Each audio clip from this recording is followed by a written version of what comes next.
in London, Ontario, at the factories there, and we're stepping up in every way we can, because we know that Russia must win this war. Sorry, that Ukraine must win this war against Russia. Thank you. Okay. Hello, ladies and gentlemen. Welcome to Alberta News and Views. Today, Justin Trudeau was holding a news conference with Polish Prime Minister Donald Tusk in Warsaw. And Justin Trudeau says Russia must win this war. Yes, once again, Justin Trudeau has a very Justin Trudeau moment. This whole press conference, he was stuttering, getting things wrong through the whole thing. It was very weird. He's speaking French. The Polish Prime Minister doesn't know French. There's no translators, so they don't know what he's talking about.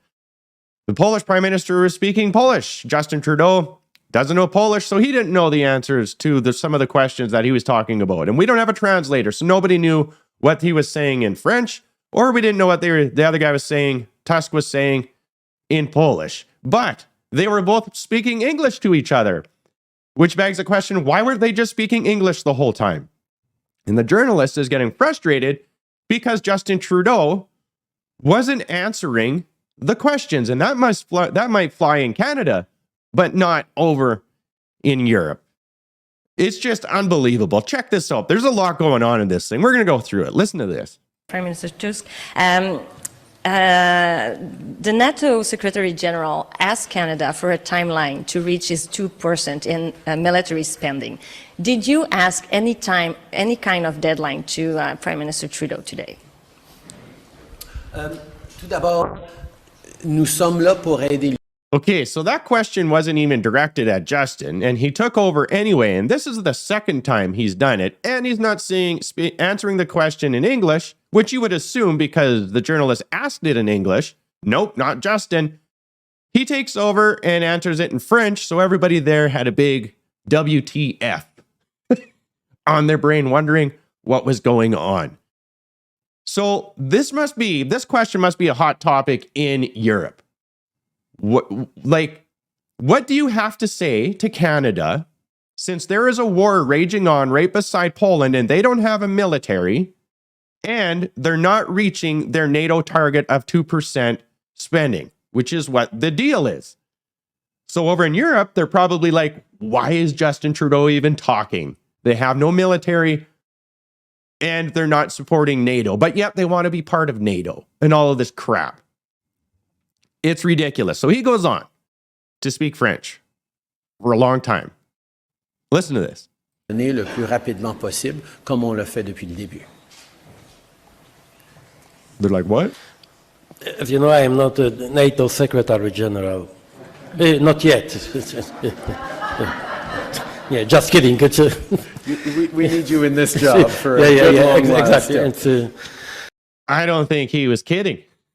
You look at how many of these progressive leaders end up at NATO or UN, there's a lot. Off the top of my head, what is it? Jacinta Ardern, Catherine McKenna from Canada, that Mark Rutte, whatever, the Prime Minister or President of Holland, he's got a hot seat. No, I swear that's what the deal is at the end. They're like, you guys be these crazy, super inclusive, progressive leaders and do this, and we'll give you a seat at the top, baby. That's all the deal is. That's the deal. And then Justin Trudeau says, we need you. We need you at this job. Who is we? What is this we? The subconscious is a very powerful thing. And he has that thought. It come from somewhere, because if he wasn't thinking it or talking about it or joking about it, either than here, that wouldn't even have registered in his mind. So continuing on, he answers in Polish. And then at the end, listen to what the journalist has to say. She had to do a complete circle back with Justin, which is what should happen in Canada. When he doesn't answer a question. Long explanation that you know it. Thank you. Prime Minister. Dziękujemy bardzo.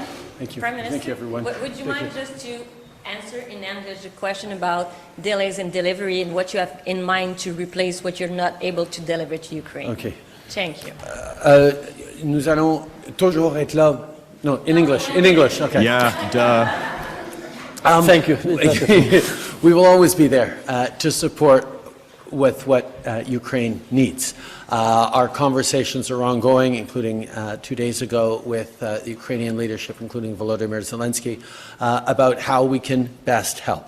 We have delivered over $10 billion in aid, including significant military aid, drones, light armored vehicles, guns and munitions. We will continue to be there with what we have, and we will continue to purchase on the international markets equipment that Ukraine needs, like all our allies do as well. We are working closely with the American procurement system to get the NASAMS that we have purchased for Ukraine to Ukraine. We're accelerating the process of getting more light armored vehicles off the line in London, Ontario, at the factories there, and we're stepping up in every way we can because we know that Russia must win this war. That Ukraine must win this war against Russia. Thank you. Okay, thank you. That's our Justin. How does that make you feel? Where in Canada, they're disarming the population, getting rid of all our hunting rifles and all this crap because they're bad, but at the same time, spending billions of dollars buying guns and ammo and dumping them over there. And nobody knows where they're going. Remember the air defense missiles we sent? Did they ever find them? Last I heard, they were all missing. The big question to Canadians is what is the deal? What is the end result? What is the deal with all of this? Because we have a right to know, because it's billions and billions of taxpayer dollars going to question mark. Going to what? Because it sure isn't freedom. We know it's not freedom because that's not what it's getting over there. They don't look very free. And if that's the case, what makes that area so special?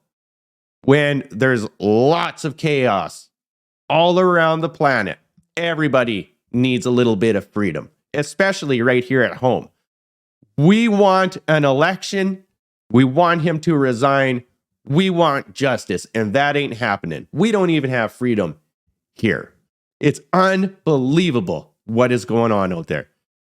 You can guarantee that SNC-Lavalin is going to be rebuilding Ukraine and all these other buddies, companies of whoever is running the show right now. You can't ignore it. Look at the Liberal government and how it is stacked with friends of friends of friends and old family members and blah, blah, blah. It's ridiculous. Follow me on Substack and Spotify.